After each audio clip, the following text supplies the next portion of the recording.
Good afternoon, everyone. Good afternoon, Good President afternoon. Deb. So please be patient with us. We are that actually projects so that's a plus. I do have two sad announcements to make before we start the meeting. So I'll continue that, and what you'll likely see in the background Zoomers is a couple people just trying to keep going with the screen. So we have a great sadness to announce the passing of Roy Onichuk, and I'm hoping I pronounced the last name correctly, in his 86th year from complications of COVID with his daughter Bonnie by his side. He leaves his wife of 62 years, Anne, 2 daughters, 1 son, 7 grandkids, and 1 great-grandchild. He is a past president of our club in 1972-73. He commanded a room with his big, engaging personality, always had time for everyone, and make you feel the center of his attention. He refused to be brought down by his Parkinson's diagnosis and was regularly exercising, continuing his weekly golf games until just a few years ago. And it is sad that complications from COVID contributed to this. We also have our hearts going out to Chris Yanch and his family for the passing of his mother, Jacqueline Yanch Rowley. She passed away peacefully at the IOOF on Tuesday, November 10th at the age of 79. Beloved wife of the late Elwood Rowley. A private service will be held at the Barrie Union Cemetery, and in lieu of flowers, donations to the Alzheimer's Society of Simcoe County is appreciated. More details and links will be in the beacon. We're still going, so we'll just continue on with officially starting the meeting. Oh, hallelujah, that worked. Okay, so we will stand. We don't have this yet, so again, we will hum "O Canada" and have a toast to the Queen. So, Chris, can you start us?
And a toast to the Queen. Thank you all.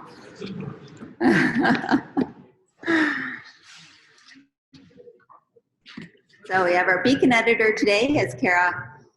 She's down there just waiting to take all the information in. And thank you, Bill Forrester, last week for a great beacon. I know he was a last minute fill-in too. So just a quick reminder, please read the beacon. Please read the who's on duty roster. We are still continuing this, but it would be really helpful for community service to make sure everybody reads their beacon. We have some visiting guests. Dr. J, you have one. President Deb and fellow Rotarians, my guest today is Tanya Sari. Thank you, welcome. And we also have a guest from our Huronia Club, past President Maria. So welcome, Maria. Thanks so much for coming. And we have a lot of announcements. President Deb, this is Sue Croft. Yes. I would like to also introduce and pleased to have Taylor Curry join us today. Wonderful. What was the name again? I didn't quite catch it. Taylor Curry. Taylor. Welcome, Taylor. Thank you for joining us. President Deb, I'd like to introduce our guest, Paul Reed. Thank you very much. Welcome.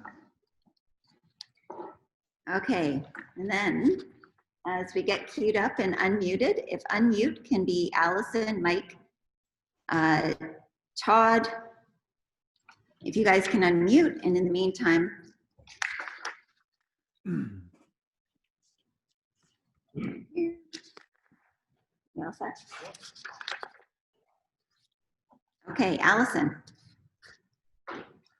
President Debbie, I'm pleased to announce a new award from the Vocational Service Committee. This will be the Rotary Club of Barrie Healthcare Award. The award is in recognition of excellent service in the healthcare field in Barrie. An ideal candidate would be a frontline healthcare worker who provides direct patient care and has demonstrated leadership, personal care and attention, and ultimately exceptional patient care above and beyond their normal remuneration for their vocation. The individual will be recognized with a personal plaque and $1,000 to be used at the individual's place of work to improve the wellness and morale of our healthcare providers.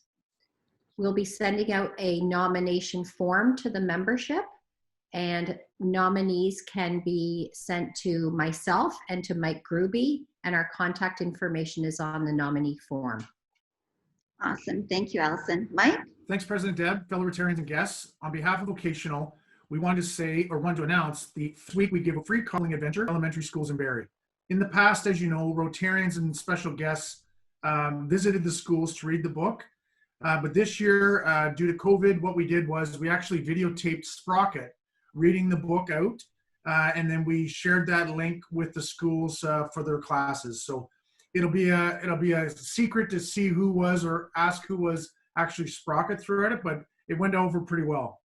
I did want to say thank you to the PR committee for instituting the baking contest idea, and Alan Mallory for videotaping Sprocket through the reading. Thank you to our book packing group, including President Deb, Arlette, Allison, John, Eric, Chris, Kelly Best, Lawrence Vindham, and the original founder of the book project, Jason MacArthur. Also special thanks to our sponsors for the book project, TD Bank, Gary Kopp and Roofco, Dave McCullough, McCullough Sales, and Kelly Best at Telequip. And Kelly actually were able to use his shop for the book packing evening as well. So thanks very much for all those involved, and it was a great success, and see everyone next year for the book project. Thank you. Okay, and Ian does have an announcement, but he's really busy doing tech right now. Oh, it's going to come up. So just while he's coming up, just a reminder that Friday night, this Friday night, the Festival of Trees Lights down on the waterfront will be lit. So it is not a crowd, it is not a party, but it will be lit. So make an effort to head down and appreciate. Ian? Thank you, President Deb, fellow Rotarians and guests, Zoomers. So over the past several years, we've been doing a project where we collect money and we buy presents for needy families, and we deliver them and we wrap them. We've been doing that through the food bank, but unfortunately, the food bank has had to make the decision that they can't deliver that service this year, obviously because of the time. So I know as Rotarians, we still want to do what we can to help our fellow citizens. So this year, we're going to make a small adjustment, hopefully just for this year, and next year we'll back to normal. So we're looking for personal donations again that we can add to the club funds. So the club traditionally has been donating to Christmas Cheer program. That's the program that runs out of the St. Vincent Street. The club has typically made a document that with whatever donations you're able to help support. We have $5, $10, $20, $50. add a zero if you want. And we'll then top off that donation from the club from our pocket. So in the beacon will be a link to a Canada Helps form for you to fill out and make a donation that way. And you'll immediately get a tax receipt if you do so. And then Treasurer Wayne will be tracking those donations. And then we'll augment whatever the club can give to Christmas Cheer. And then next year, hopefully we'll be able to get back to the same kind of program where we're doing the gifts for families. The same general theme is what we're trying to support here with Christmas Cheer, which hands out some food and some presents to needy families, just less focused on the needs of one particular family. So look forward to your support. We're looking for donations over the next 2-3 weeks. Information will go out in the beacon, and then hopefully we can help the Christmas Cheer program. Thank you. Thank you, Ian. And I'm just gonna ask a few people here if we want to swap some things around.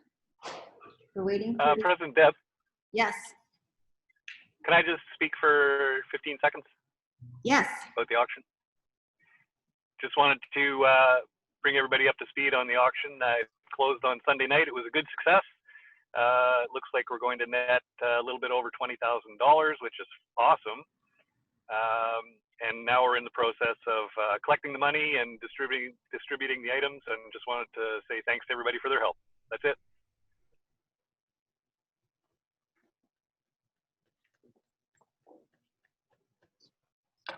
Okay, thank you, Todd. I know I ended up with a few things on that auction. So we're going to do a little swap. We're going to have Jeff come on up as secretary of the club.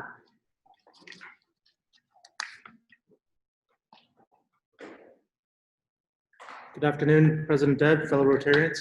I'm here today to call for nominations for the 2021-2022 board. Again, here to call for the second time, call for nominations for the 2021-2022 board. And third time, calling for nominations for the 2021-2022 board. Seeing none, thank you. Thank you, Jeff. And we will bring up Jody now.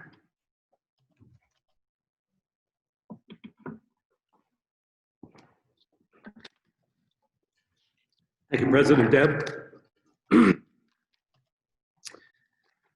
President Debbie, fellow Rotarians and guests, and our Zoom audience.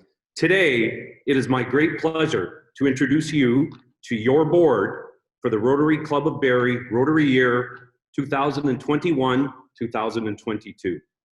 I personally wish to thank each of these Rotarians who has made the commitment to lead one of our club committees. It is a big job. On behalf of the club, please accept our thanks and gratitude. I request that you please hold your applause until I have read all the names. I would also ask for any board members who are with us today to please, I was going to ask you to join us on the camera, but I'll just ask you to stand. And for those members that are on Zoom, please stand with us. In alphabetical order, Andrew Choi, Club Service. Sue Croft, Membership. Jonathan Derrick, PR, or as we're going to apply, Promote Rotary. Kara Hoffsmeyer, Environmental Service. Chris Holmes, Special Projects. John Ingram, Vocational Service. Jason MacArthur, Program and Information. Darren Robinson, International Service. Kevin Shanks, Community Service. Chairing our satellite group, Scotty Elliott. Thanks for stepping up, Scotty. Chris Van Niekirk will be joining the board. Chris is Club Treasurer and have to deal with technology ever again. And past President Debbie DeCaro. Fellow Rotarians, please join me in welcoming and accepting your board for 21-22.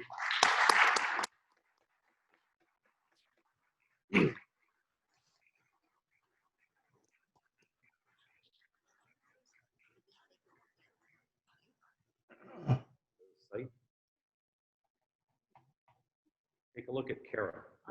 Oh, the Zoomers, sorry. Okay, to look at Kara's.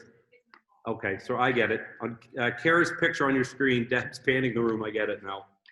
Apparently, I don't get technology either. And now for the final piece of the puzzle.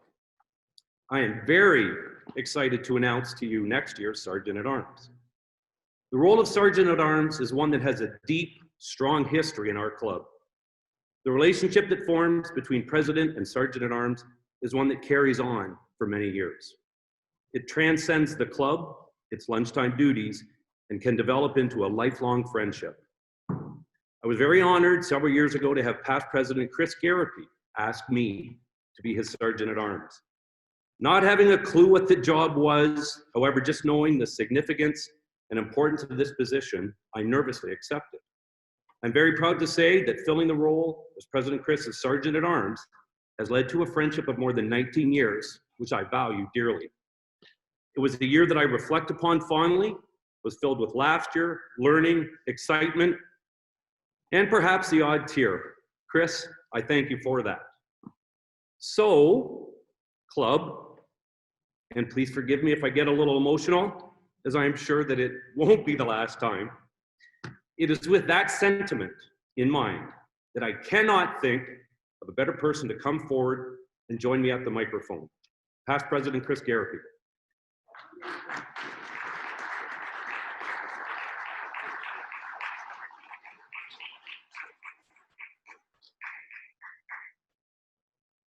Thank you, soon to assume, Jody. Now, if you're carefully listening to Jody's comments, he wasn't introducing me as your next Sergeant at Arms. He was just introducing me.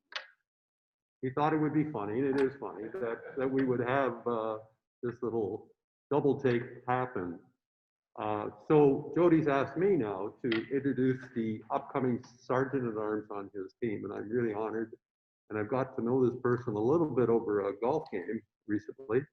And really, I think the club will have so much fun this year with or the following year with Jody on the helm. And ladies and gentlemen, Larry Pomfret.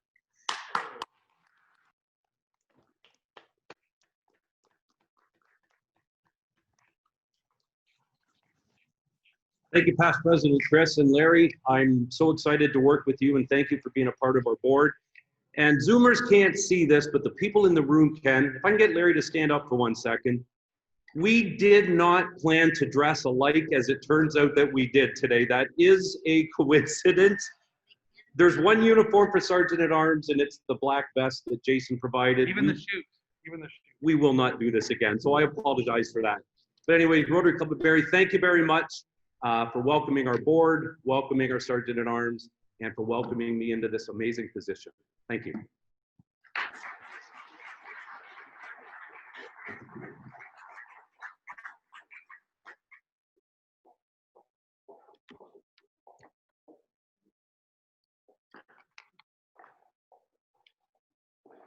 Okay, thank you, Jody. Congratulations all. It is quite an experience to be part of a board and part of that team, and something I think everybody should experience. It is really life-changing, and the friendships you gain from going through that common experience just can't be replaced by doing anything else. So congratulations all.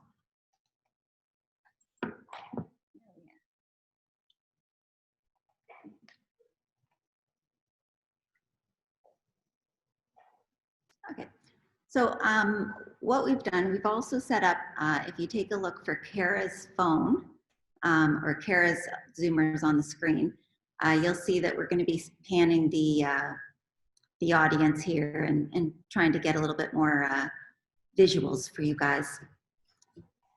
So, yeah, okay. So if I may bring up Dave Tisch right now.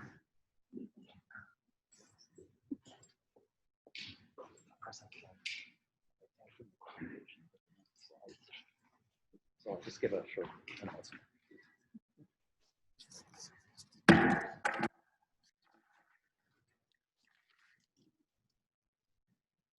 President Debbie, fellow Rotarians and friends of Rotary and Zoomers. My first sentence in my presentation today was, by the end of my presentation, you're probably going to think I'm the guest speaker today, but President Deb does have someone way more interesting than I am to talk and entertain you this afternoon. However, because I don't have my slides, I really can't give the presentation I was going to give today, so I'm just going to give a very short announcement concerning the Rotary Foundation. My presentation today was going to be on polio and what polio is and how it works and that sort of thing, and what are the difficulties upcoming with the challenges that are the elimination of this disease is causing. But I want to end with something like, wouldn't it be great if in this year, in the 2020-2021 year, Rotary year, President Deb is able to achieve 100% participation in the Rotary Foundation, especially in a pandemic year when we're dealing with a disease that used to be an epidemic or pandemic. You can donate whatever you can. And my suggestion would be, why not donate one Rotary lunch at least? That's only a $15 or $20 investment, and it will allow you to truly say that I definitely helped to wipe out polio off the face of the earth. To make a donation, you can make a donation by credit card at www.trfcanada.org and make a donation online. You can use your credit card, get your credit card points. And I would ask you to give to either the annual fund or the Polio Plus Fund. And both of these will give you credits towards your Paul Harris recognition points. If you do make a donation by credit card, please drop me a quick email just to let me know how much you donated and where you put your funds to, so we can keep track of things. All your donations are kept strictly confidential. If you attend the meetings, you can give me a check if you like. I've had a couple today, and I'll take care of the rest of it. If you don't attend the meetings, simply mail me a check or drop it by my house anytime. If no one's home, you can leave it in my mailbox. I would ask everyone to keep healthy, keep safe, watch your precautions, and stay healthy. Thank you.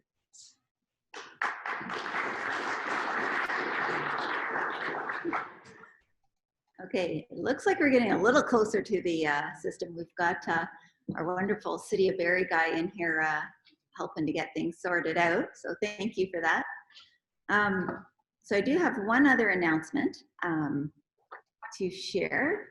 Just hoping that our screen comes up and we can play Dave's video.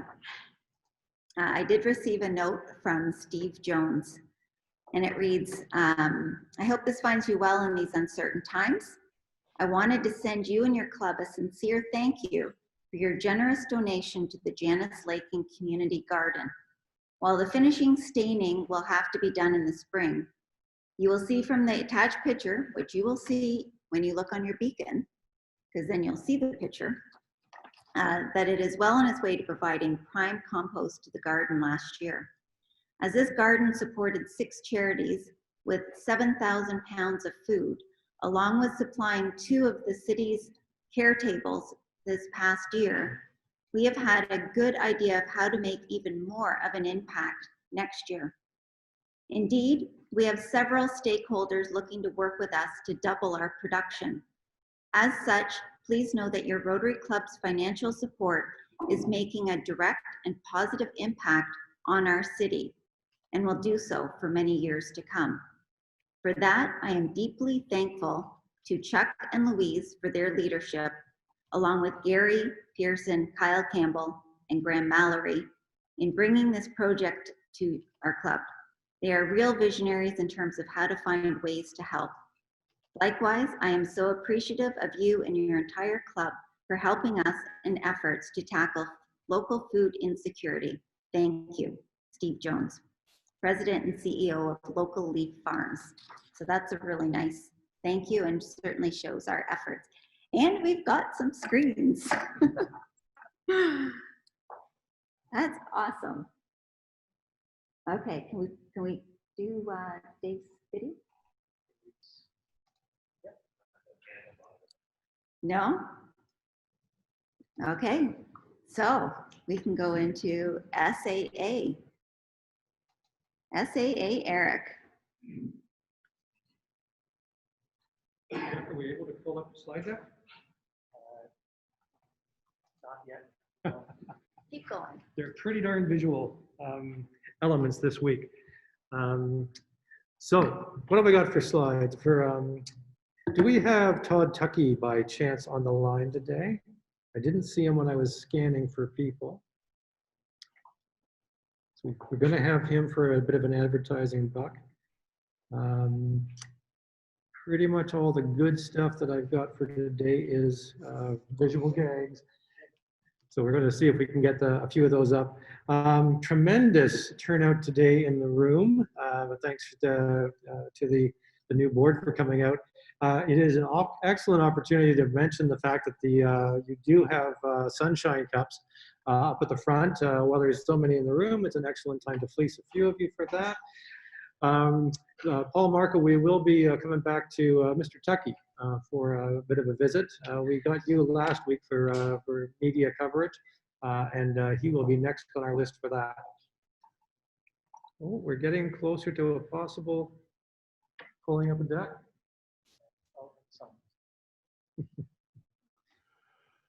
All right. Yeah, let's pull that one up. Director, you know, you've got a bunch of new directors being inducted today, and so I did want to focus a little bit on a few existing directors who are really raising the bar and kind of showing folks how it should be done. So we do have a couple of shots of Alan Mallory here.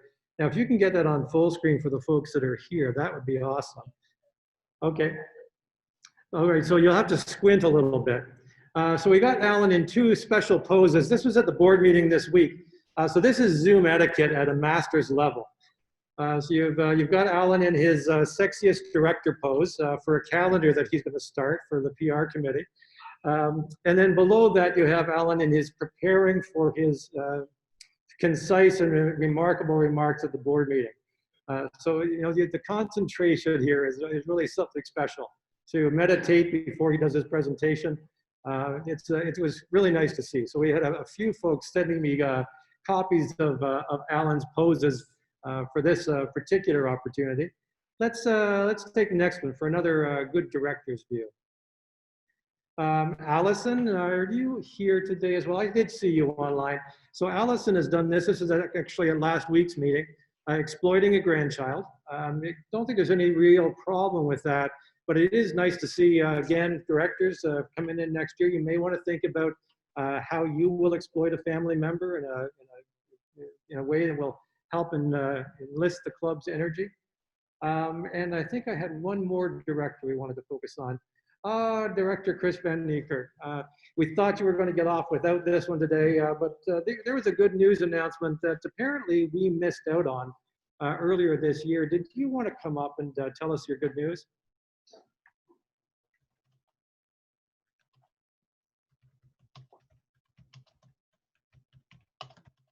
Yeah, I vacated the screen too soon. All right. Hello, everyone. Hi, President Deb. It's a little late in making this announcement, but I was named a partner of Powell Jones effective January 1st of this year. So I'm only a little bit behind.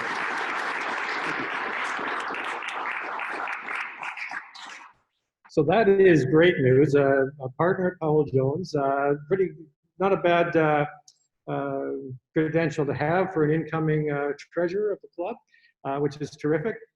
President Deb, it's a good news announcement. I noticed it on LinkedIn, so it didn't really come forward to us for a good finding opportunity earlier in the year.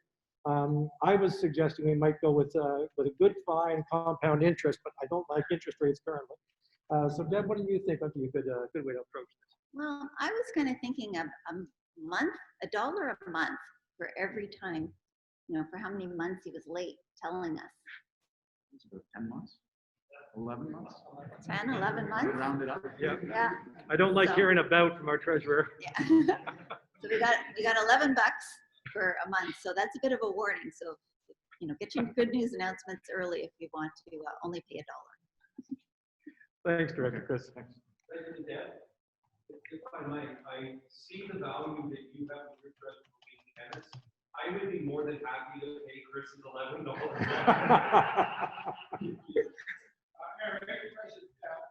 My memory serves me correctly. Just last week, I was standing right over there.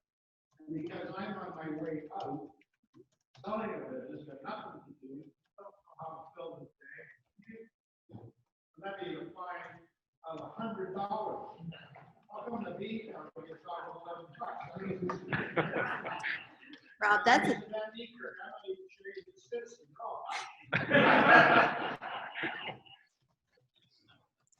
Well, you know, one thing about selling a business is you do get a lump sum payment. I can speak to that, and this is an accountant's problem. When you finish paying the week after depreciation, the capital gain, and look after Trudeau and Ford and all those guys, not a lot sticks to you. Well, it's a good thing then that you're to pay it to a foundation and get a tax receipt. I just think you have to check now. Maybe I'll sit down while I'm not ahead. Thanks for being a good sport, Rob. All right, Jeff, I left my notes down. What else have I got on your desk?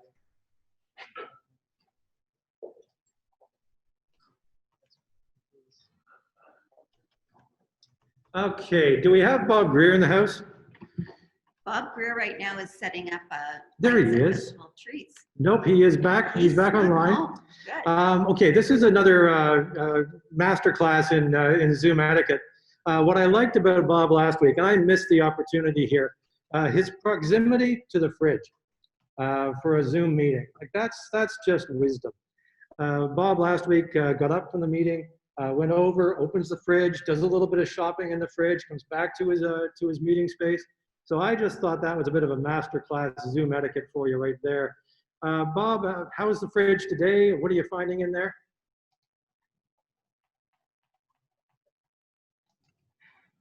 Sometimes I don't always get to get lunch right away before the meeting starts. So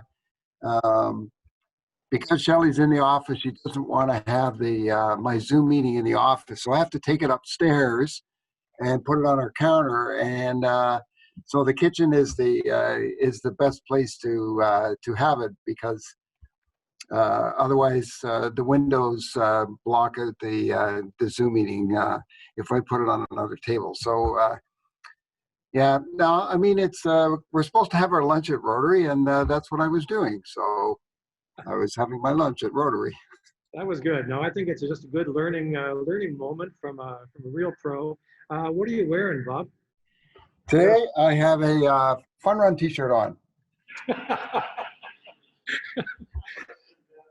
No fine. Fun Run t-shirt trumps a fine. That's good. I'll have to come up with some Festival of Trees t-shirts though.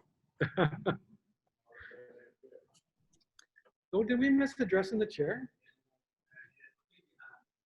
Oh. We're getting losing on that one.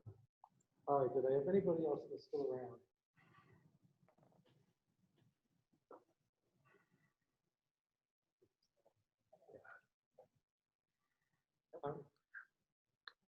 Doug Jernigan, are you with us today? We do see him. Yes, I am. I'm here. So, Doug, we saw you a little bit of advertising for Small Business Connect. You know, that's worth a little bit of finding on its own. You're in the middle of the photo. What I really didn't like was the bad grammar. Now we know that you had the disadvantage of growing up in Kansas, but did they not teach you the difference between your and your? You're gonna have to repeat that. Okay, let's take the slide back, Jeff, because that might help Doug see the error. Oh. Did you catch that difference between your and your? Yes, but I've seen that also in Canada, and actually had nothing to do with that brochure. Archie's looking for you. To do with the brochure. Okay, wait. Well, your face is in the middle of that brochure, Doug. You know, I think quality control really still goes to the guy that's in the middle of the picture.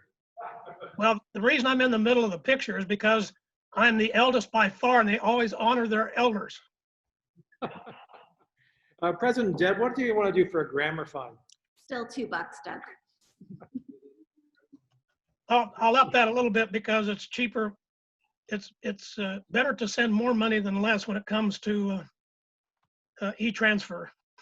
There we go. We can definitely up your fine. That's good. Actually, you know what? The room here is reminding me that I haven't been catching the failure to address the chair. So why don't you take yours up to $10 and cover off the crowd for the failure to address the chair? Thank you, SAA Eric and President Deb. All right, President Deb, that's what I've got for you today. Awesome. Thank you. Thank you.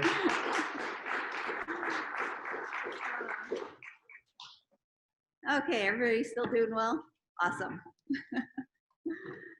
So now, if you do need to leave, now would be the appropriate time.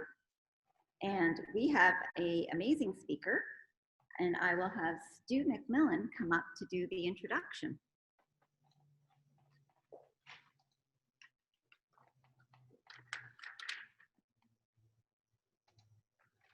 President Deb, fellow Rotarians, and most welcome guests. We've all been there, attending an air show, waiting anxiously for the main event. Then you see them, the familiar white lights heading right towards you in perfect formation. Of course, I'm talking about the spectacular entrance that our Canadian snowbirds make, and I, for one, get chills in anticipation of every performance. I marvel at the speed and the precision that this team operates at during every show that they put on for us. It's quite a thrill for me, as it is for millions of Canadians all across the country. Just recently, I was fortunate enough to meet the wife of Major Sam Menominee, one of the snowbird pilots. And during a brief conversation, she indicated that she would see if she could get someone to speak to our club. Well, roughly 10 minutes after that conversation, my phone rang. And Sam was on the phone from Moose Jaw, graciously agreeing to come and speak. So today I am thrilled that that day has arrived, and Major Menominee is here to give us some insight into his career and life as a snowbird. Please help me welcome snowbird number 5, Major Sam Menominee.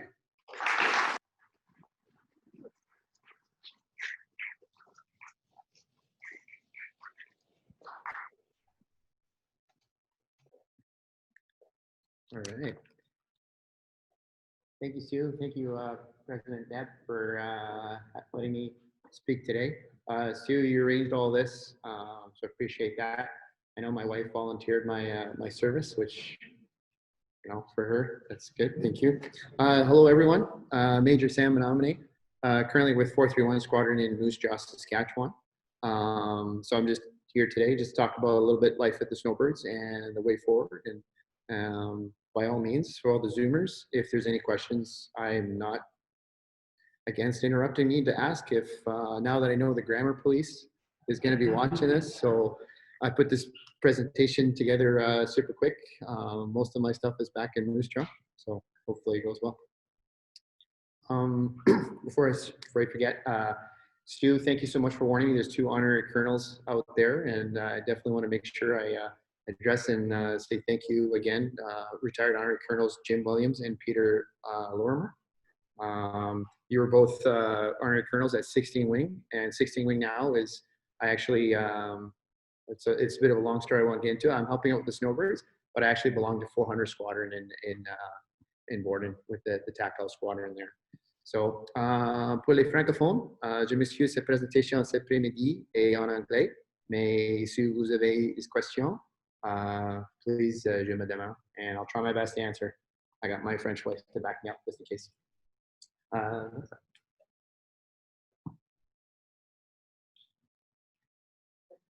Okay, so like I was saying, 431 Squadron, Air Demonstration Squadron. It's the RCIF's only aerobatic formation team, but we do have the F-18 as well.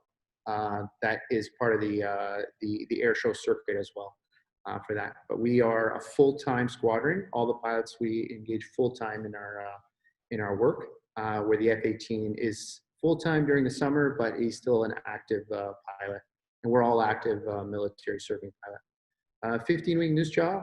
I don't know if anyone's ever been there. It's you probably drive by it on the Trans Canada, and then you realize, oh, you pass Moose Jaw. It's pretty small, but it's been home to me and my wife and my 2 daughters for 10 years, and I'll get into why we moved a little bit later, mainly because of her. So the show team, we do fly 11 CT-114 Tudor jets. 9 are in the show, and 2 spares flown by our coordinators. I do have to send a message out to the coordinators. They're the magic behind the scenes. There are 2 gentlemen doing the job of, who knows, 10, 15 people organizing stuff, damage control. They'll show up before we do and land, and they'll just clear out, make sure everything's okay. So when the 9 airplanes arrive, when a show cancels, they're dealing with it, weather issues. So they're really doing a lot of behind the scenes stuff. We do have 1 support truck. It's an 18-wheeler. which has the driver and a logistic tech that follows suit with us. So in total, 25 personnel travel during the show season, with the 11 pilots, 10 maintainers, and 1 public affairs officer, and then the support truck as well. So the official purpose of 431 Squadron is to demonstrate the skill, professionalism, and teamwork of the Canadian Armed Forces personnel. That is what we do when we meet the public. We engage quite a bit with the public to talk about, normally when CF members don't have an opportunity to engage the public, that's where that's what we will do. We will engage the public as best as we can, both here in Canada and in the United States as well. As I was reading your website, the guiding principle, encourage and foster the ideal of service. I really like when I read that. Your website is fantastic, by the way. I know your IT guys are working on that. It's really well done. But the encourage and foster the ideal of service. When I read that, it definitely made a lot of sense to me, and I really like that. I think that's good because we do want to look after our encourage, and we want to look after and train and help in the future. So the Mighty Tutor, yeah, imagine people here have seen the show, and I don't know if you've been up close to the Tutor. Nickname it the Mighty Tutor. Well, I do. It is side by side. It's designed as a trainer aircraft, and it was built in the 60s for training Canadian Forces pilots. We phased them out in the 2000s, but the snowbirds kept them. So about 24 airplanes, we've kept them all for the snowbirds specifically. We modify them specifically for left seat pilots and right seat pilots as well. The pros of the Tutor, it's a great airplane, very maneuverable, great for formation flying. The cons is it is an old aircraft. It was built in the 60s, so new parts are hard to find. So a lot of the parts are refurbished. But the maintenance on them is overwhelming. The maintainers are taking care of them. Every so many hours are set for each specific part. Engines are changed every 200-300 hours. I recently did a test flight in Trenton on accepting them from our contractor, and it was like flying a brand new Tutor. The controls are very rigid. The seat smells brand new. The seat belt, everything is made pretty much. It feels like it's a brand new jet. However, the airframe is quite old. The power plant gives us about 2,700 pounds of thrust. That's not a lot when you're starting from the ground and rolling. You'll see us, we kind of slowly move away compared to an F-18 who's airborne in about 2 seconds. But when we get to about 200 knots or so, she'll get moving, and she'll move quite quick, and that's exactly what we need. So slow to start, fast ending. So it's very, very great airplane for that. So myself, a little bit of background on what I've done. I got in 1997. I flew Sea Kings in Victoria, which was amazing. You got mountains, ocean, got to see the world with the Navy. A lot of good places, a lot of places where I probably won't visit again. But after that, moved to Moose Jaw, and I started to instruct on the Harbor 2 and the Hawk Jet. The Hawk Jet is the precursor to the F-18. Decided it was time for me to try out for the Snowbirds, so I tried out in February of 16. Made the team, so I was happy with that. And then I flew as Snowbird 6, which is the right outer position, in 2017, 18, and 2019.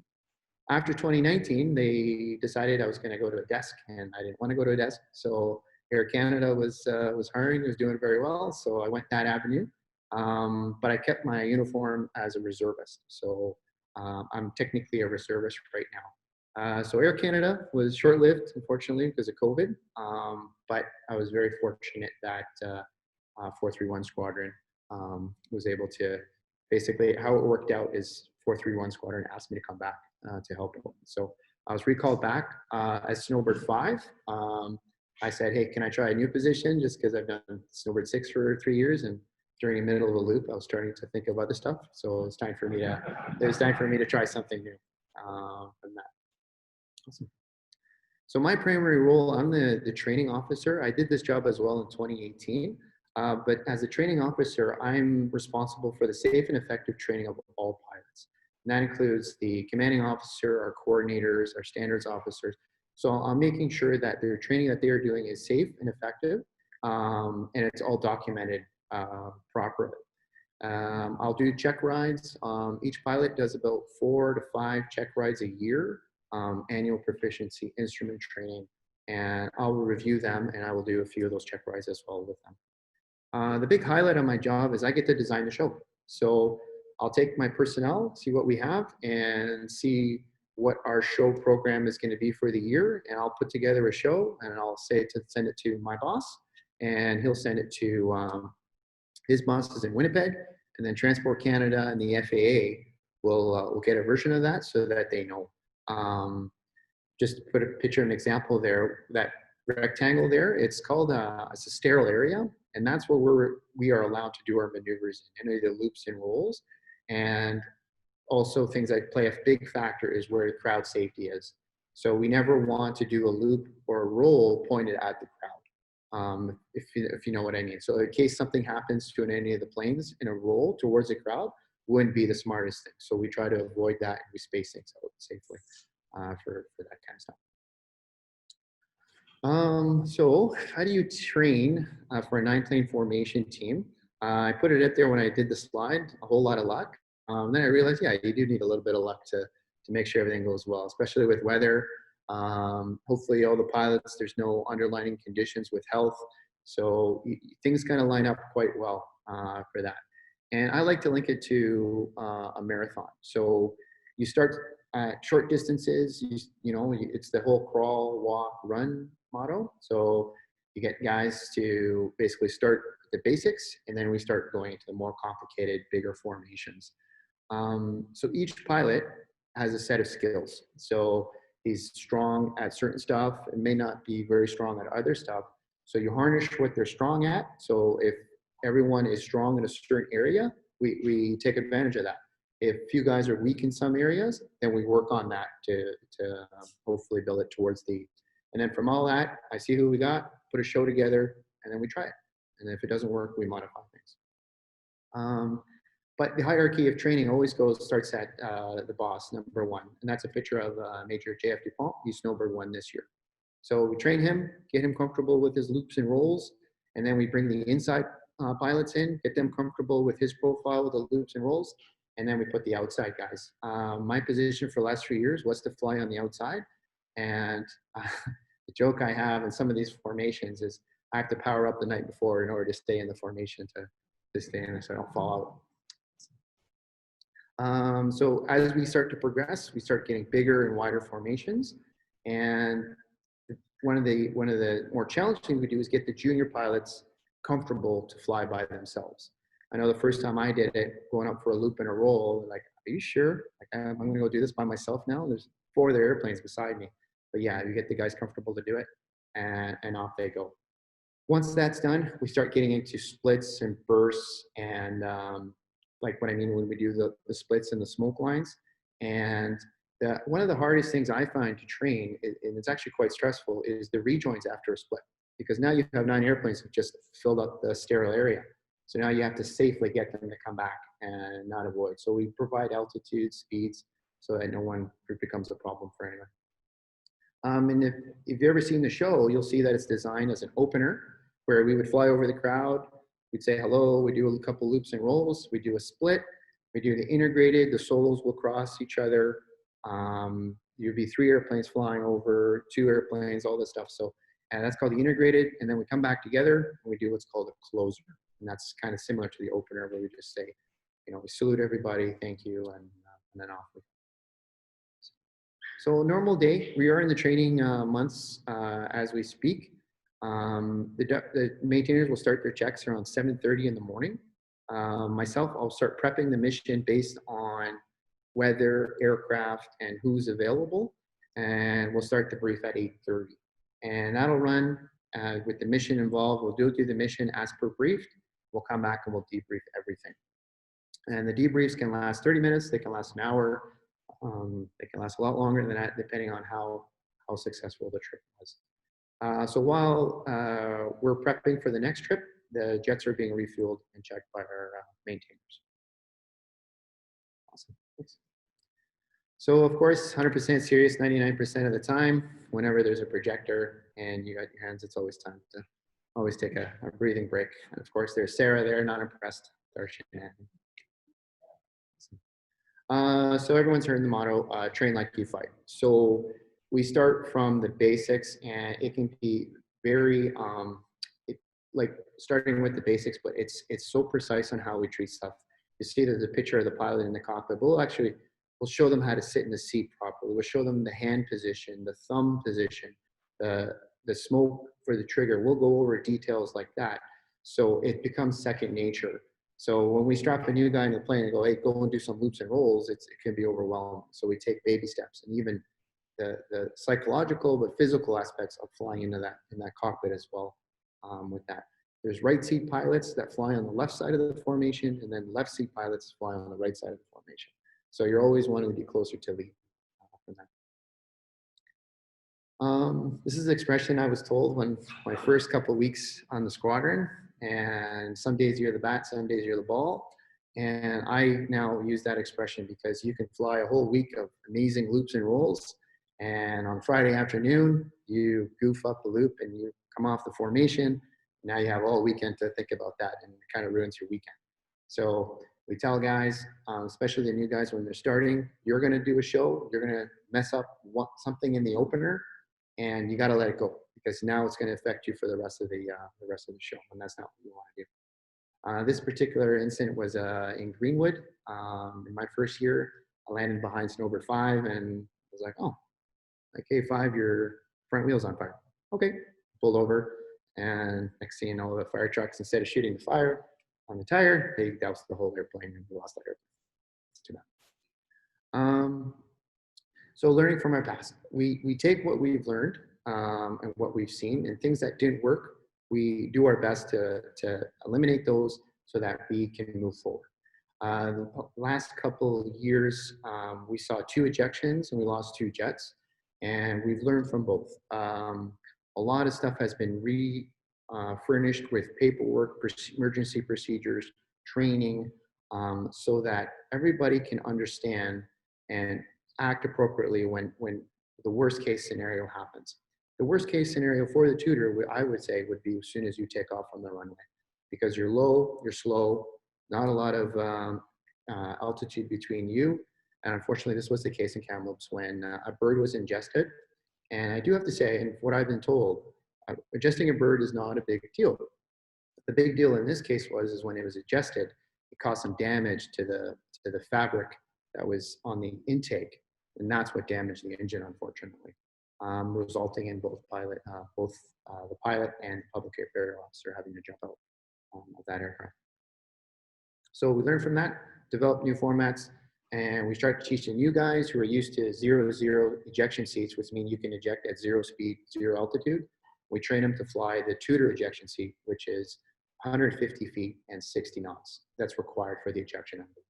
So it's a different mindset when you have limitations to a seat. So we got that. So wrapping up here, the 2021 show season is continuing strong. We're going as per normal. Spring training has been scheduled. We'll deploy to Comox for 3 weeks, and we'll do everything. We'll do our mountain flying, lake flying, ocean flying, because all environmental issues such as those cause own risks. For example, coming out of a loop over a clear glass water can be very disorientating. So we work on that stuff. However, show sites and our transit plans are still under review. I got a text 2 days ago saying, hey, do you know anybody in Sudbury? Yeah, try this. So we're still kind of adjusting our shows. So in December, we present it to the air show community, and we see what's available. I think I had a video. I don't know the success of that. The video is going to show is the year in review. Every year we do a year in review video. This one was for 2019. It's on YouTube, so you're more than welcome to watch anytime. They have previous years. Excuse me, fast forward to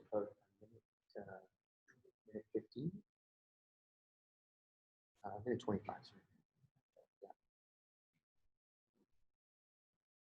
We'll play a couple minutes. How am I doing on time?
Awesome. So that's a bit of what we kind of do.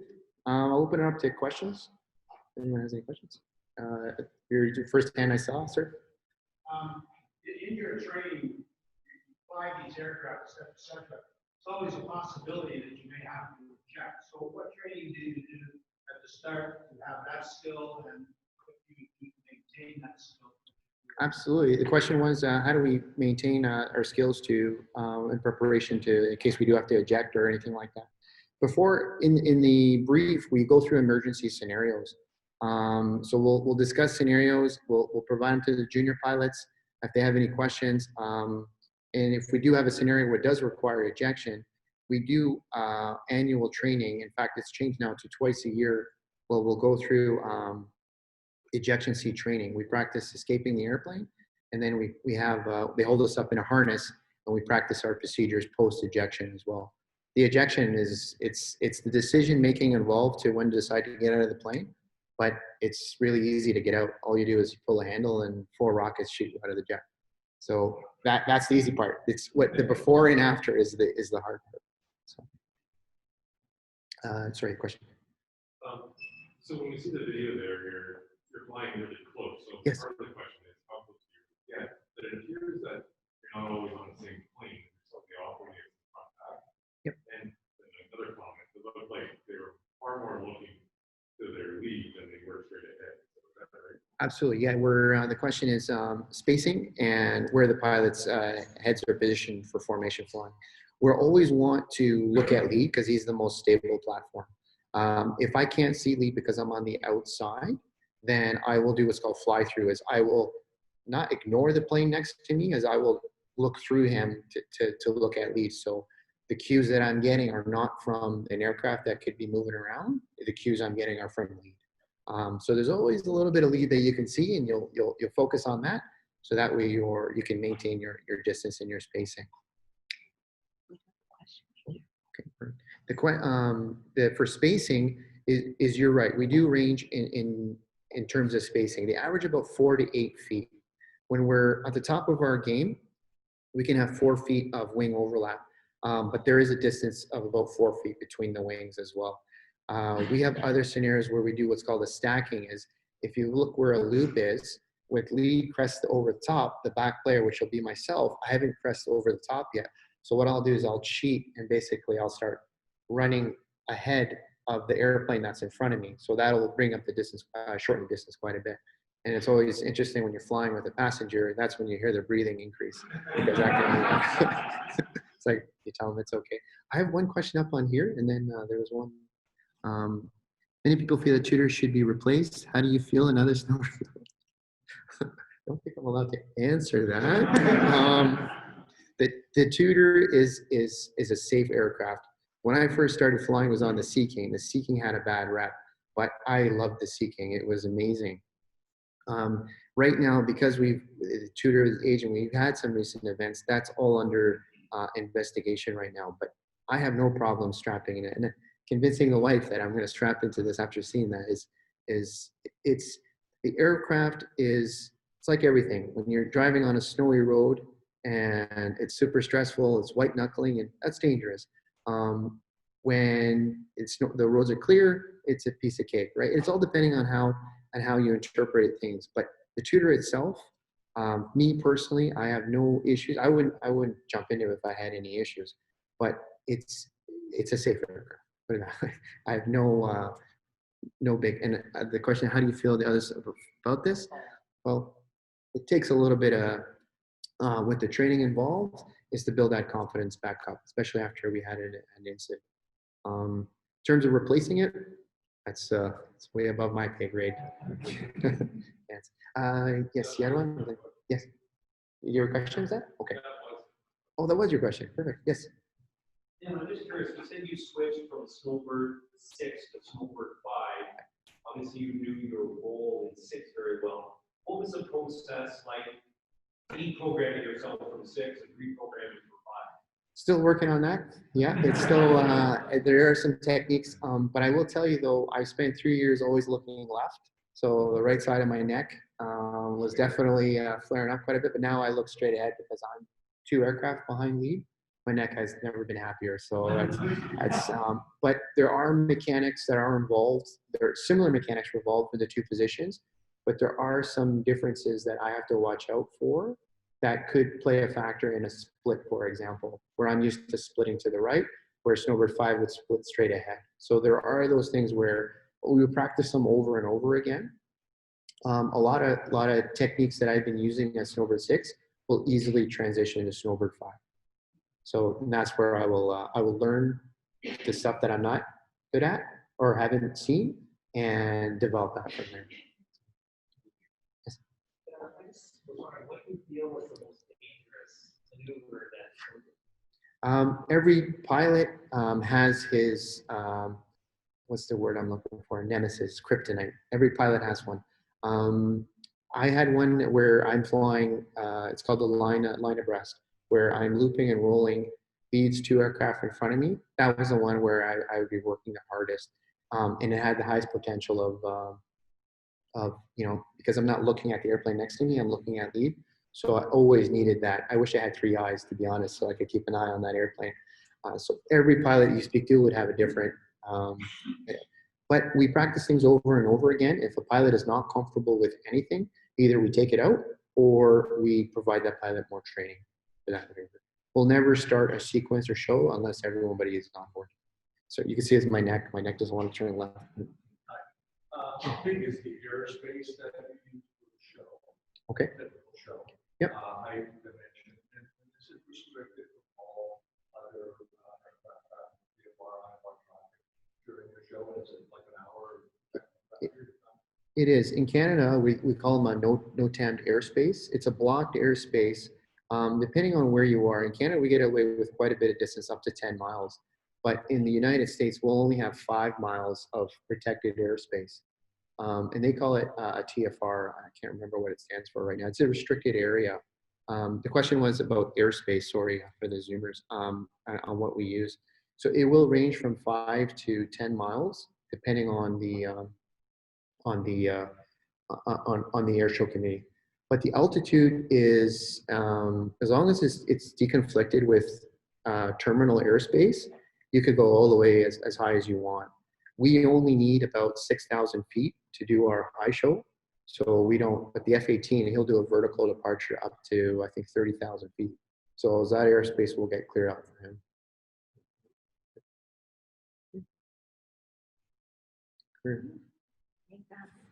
That's good. Yes, please stay up here. We have Paul for a thank you. And Paul, yes, come on.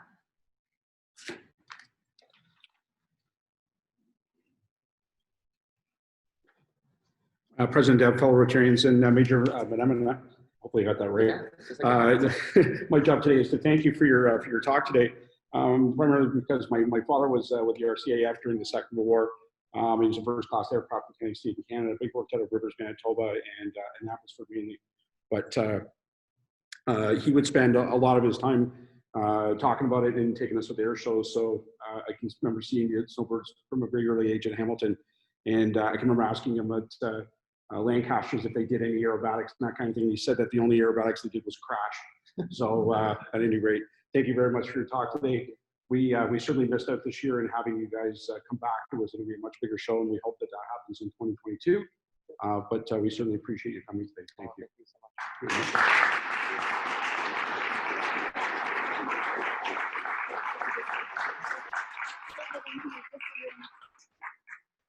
There you go. Okay, so I do have a certificate of appreciation on behalf of the Rotary Club of Barrie to say thank you for coming out and being our guest speaker today. Rotary is, as we say, this close to ending polio worldwide. 10 polio plus vaccinations have been made in your name, and Rotary's polio resource centers are helping the fight against COVID-19 by supporting preparedness and response activities in many countries. A contribution towards COVID-19 efforts has also been made in your name. Like, just get this as a thank you, and we're not allowed to. Thank you so much.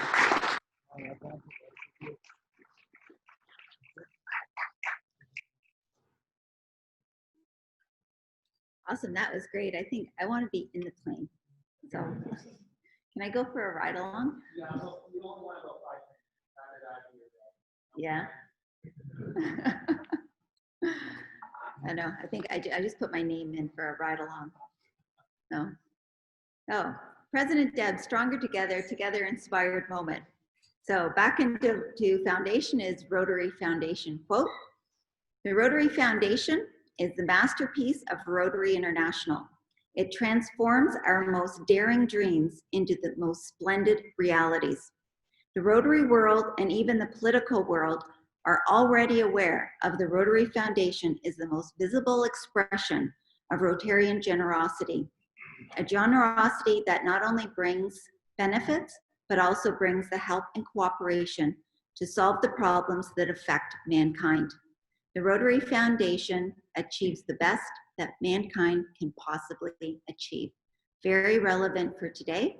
However, this was Paulo Costa, 1995-1996, Rotary Foundation Trustee Chair, and that was the speech in 1996 Rotary Convention. So, having no other business for the good of Rotary, I do declare this meeting adjourned. Thank you.